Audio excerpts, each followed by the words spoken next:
everybody, it's Kira and welcome back to my channel. Today I have for you a spoiler-filled review slash rant slash I just want to talk about these books, which are the Grisha Trilogy by Leigh Bardugo. Oh my goodness, I just finished the last one last night, so I'm going to put these down because it's a lot to hold all three of them. So I'll just hold the first book. I'm just gonna rant and spew at you. I don't have anything planned for this video other than I just want to talk about these books because they were so good. I feel like overall I gave the whole trilogy like a 4.5 out of 5, maybe 4.75 out of 5. I feel like it's going to get better as I let it sit in my mind. Like, it was just so good. I loved it. I don't know why I don't want to give it 5 stars, but for some reason, I don't want to give it 5 stars. And maybe that's because I know, I've heard that the Six of Crows duology is way better than the Grisha Trilogy. Oh my goodness. I just loved this series. So, the first book, let's talk about the first book. I really liked how the Darkling was so manipulative. That sounds really awful to say, but I really like how you got to see his character kind of develop and almost grow more human at the end, which is very interesting when she learns his name is Alexander and stuff. I don't know, it's just very interesting to, humanize him after everything that he does. So the first book, I felt like Alina was, not annoying per se, but I didn't fall in love with her character right away. I think it took a little bit more time just because she didn't understand the bigger picture, and she was just so caught up in life of the palace and stuff, and talking gossip with her friends and all of that stuff, that it definitely felt like a first book in that it was setting up for bigger things in the next books. But I really just enjoyed it. I'm trying to think of what my favorite part of this book was. And I mean, I forgot to say, I read all 3 books in less than a week, so they kind of are blending together at this point. I like how Alina couldn't kill the stag too. I thought that was a really cool thing on her part of just showing it mercy, and how eventually that was part of what the Darkling just couldn't understand was mercy in general, and I think that was really cool. I'm going to move on to the second book because I can't remember anything that happened in this book because it's all blending together. Okay, so second book, Siege and Storm. We meet Nikolai. Oh my goodness, he's my favorite character. He's so sassy and so hilarious. I would get so annoyed with him if he was a real person that I knew. I would just be so done with him. But I also love hanging around really sassy people because I have moments of sass, but they're very few and far between. I just can never think of good comebacks, and so I love being around people who can, and Nikolai is definitely one of those people. Although it very much surprised me when he turned out to be Sturmhond, the captain who had taken them captive. That really surprised me that it turned out to be Nikolai, and I was not expecting that at all. But I think it was really cool how he as a character, didn't want to just sit around in the palace like his family did, that he actually wanted to get out there and be with his people and fight for them in the way that he could, and that was just such a cool thing. Also, the beginning of Mel and Alina on the ship with a Darkling, oh man, tension, so good. I really enjoyed that part. I feel like the Sea Whip was underdone almost, I don't know, it felt a little anticlimactic at the end of that part where they were just okay, fine, we have to kill it so we can make Alina the fetter, which, why is it called a fetter and not a bracelet? I didn't really understand. Is it because it's not fashionable enough to be a bracelet? I don't know, that didn't really make sense to me, but whatever. I don't know, I feel like that part was a little bit anticlimactic because I liked the whole build up to it and the whole battle between the Darkling and Sturmhond. I really enjoyed this book overall though, and the ending, oh boy, I'm forgetting what's even happening. Oh, Nikolai's boats, crafts, things that are flying, so cool. I really enjoyed that part. That was really neat, and a really good twist on what the characters were expecting, and it just gave it gave them a lot more ground to be able to cover if you can fly through it instead of going on land. I don't know. I enjoyed that at least. The hallucinations. That's what I forgot. Oh my goodness, that aren't actually hallucinations. That's the Darkling and Alina being connected. Oh man! Did not, I mean, I suppose I should have seen it coming that they were real, but I didn't. That was so cool, and it definitely caused a lot of tension, and I got a little bit annoyed with Mel and Alina, just in that, like, she didn't tell him what was going on, and then when she was going to, he blew her off because it had gotten to a certain point. So I kind of felt annoyed with that, like, miscommunication part of their, right, like, romantic struggle. But, like, it's also understandable because, like, the Darkling is really scary. Yeah, I don't know. That part annoyed me a little bit, but I did enjoy the tension that it brought to Alina at certain points when she would just, like, see him, and it would just, oh, he would just be there. So creepy, but so good at the same time. Like, so well done, I mean. Also, the king and queen super annoyed me. I did not like them. And, oh my goodness, the Prince Vasily, or however you say his name, oh, gross. I didn't like him either. Nikolai was definitely the better out of that whole family. I'm moving on to the third book, because I'm running out of things to say here. Okay, written and writing. This one's the freshest in my mind, because I finished it last night as I'm filming this. So, what happened in this book? It starts with them in the underground place with the priest guy. I didn't like him. He was just, like, too creepy and was so, like, I'm just gonna sit back and wait. And Alina noticed that too, that he was just gonna sit back and wait for whoever won and then be like, I support you, kind of a thing. And so I didn't like him at all, but I appreciated what he brought to Alina in that, like, he brought followers to Alina. I really like the part where they escape from, also the plan that the Grishas thought up to be able to get them to escape was really good, and I really enjoyed that deception of, like, they let themselves get caught so they could actually escape. I really enjoyed that. That was good. And then them going to the tunnels, and then, okay, the part where the Darkling infected Nikolai and turned him into whatever creature he was, oh, that was so sad. And then that whole arc of him, like, tracking Alina, and then Alina, like, trying to turn him back and him wanting to turn back. Oh my goodness, that killed me. That was so well done, and I really enjoyed the different aspect it brought to Nikolai's character.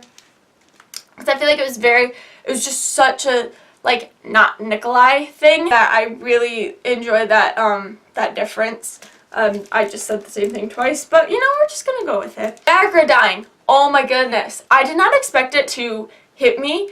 And it didn't, like, I didn't end up crying throughout this book at all, but it was very sad in that, like, Alina had grown attached to her, and she was the Darkling's mother, and so that was cool to, like, get more of his backstory and her backstory, and then have her die at that, to, like, complete that story was really cool, even though it was really sad at the same time.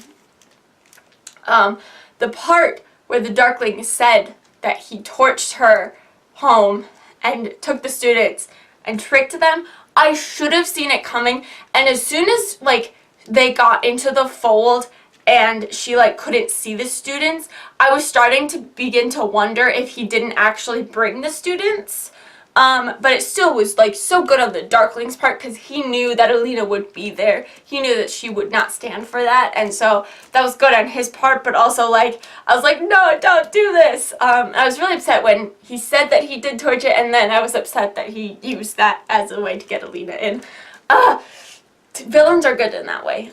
They can predict what the hero's going to do in a lot of ways, and so I think that's part of what makes a good villain, is that they're able to manipulate the hero into the situation that the villain wants. I think that's so cool and, like, really awful, but also really cool at the same time. And then the whole figuring out that it was Mal. I knew that Mal wasn't an ordinary guy because of the way that he could track things.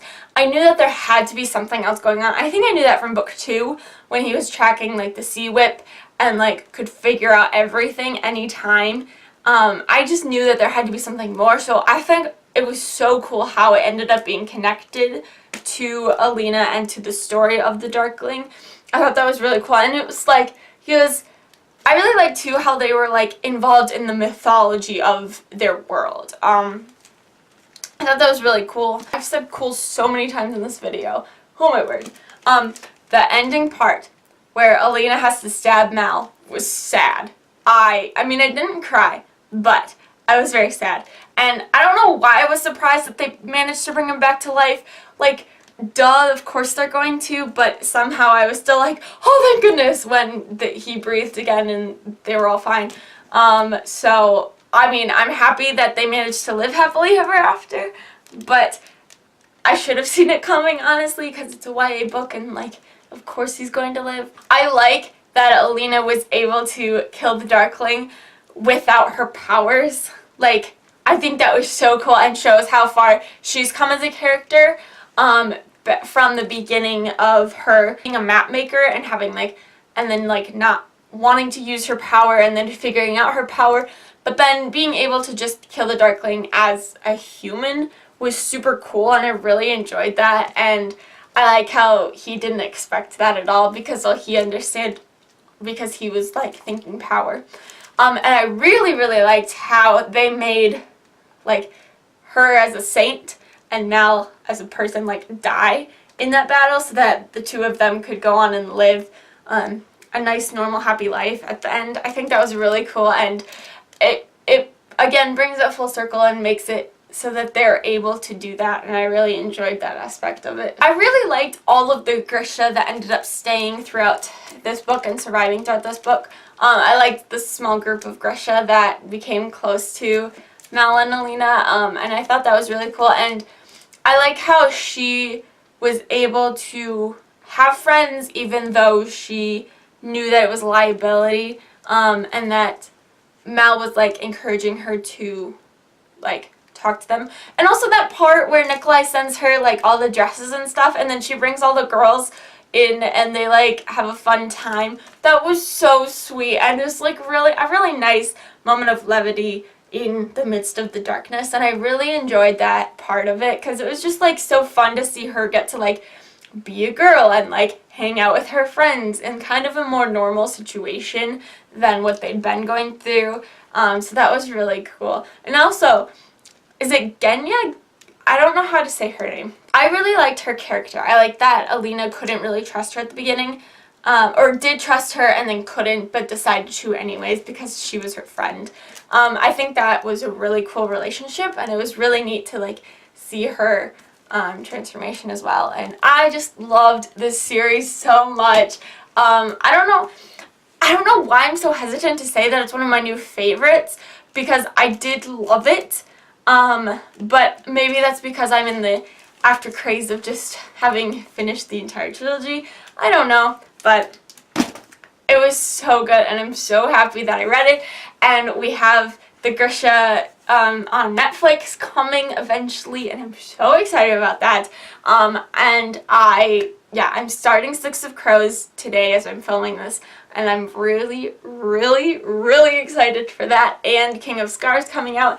And also, I really want to read the fairy tale collection that I'm blanking on, but I'm really interested in reading that now because of how the mythology works in the Grisha Trilogy and how it becomes part of the actual story. I'm really interested to see what like the fairy tales in that world are like, and oh my goodness, I'm so excited. So yeah, I'm done rambling. I think I loved it so much, and I think for ships overall, I think I was rooting for Mal the entire time, just because of I really enjoy like the best friends to lovers trope in a way. I don't know why. I just kind of enjoy that. I do enjoy enemies to lovers, and so I didn't totally mind the Darkling stuff in the beginning. But once he showed to be like super, super evil, I got like about it. And the Nikolai stuff was just more like, I really appreciated how there was one point where he said like, I want to kiss you, but I'm going to wait until you're not trying to get over him until you want to kiss me.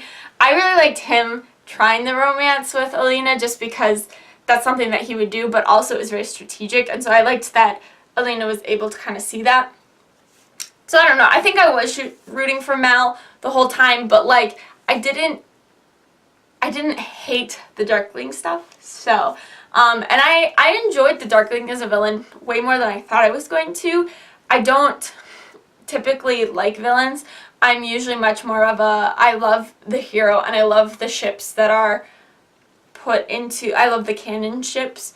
I don't know why, but that's just how I usually am. There's only one non-canon ship that I could do a whole video about, but Bellamy and Clark from the 100 are my only ship that is not canon at this point that I ship hardcore. Anyways, I can do a whole video about that. But yeah, it was interesting to read about the Darkling, and like I enjoyed how evil he was, which is weird, but I did. So yeah, okay, we're gonna end on that note. I don't know what else to say other than I really enjoyed it, and yeah, if you have any thoughts on the Grisha Trilogy, please leave them down below. I'd love to have a conversation with you. I'm just so in love right now, and I'm just so happy that I finally read this trilogy. So that's all for this video. Thank you guys so much for watching. I hope you enjoyed. If you want to follow me on social media, all my links are in the description as always. We can also chat on any of my social medias if you don't want to leave a comment or something. My Twitter and Instagram are always open as well. So thanks again for watching, and I'll see you next time. Bye!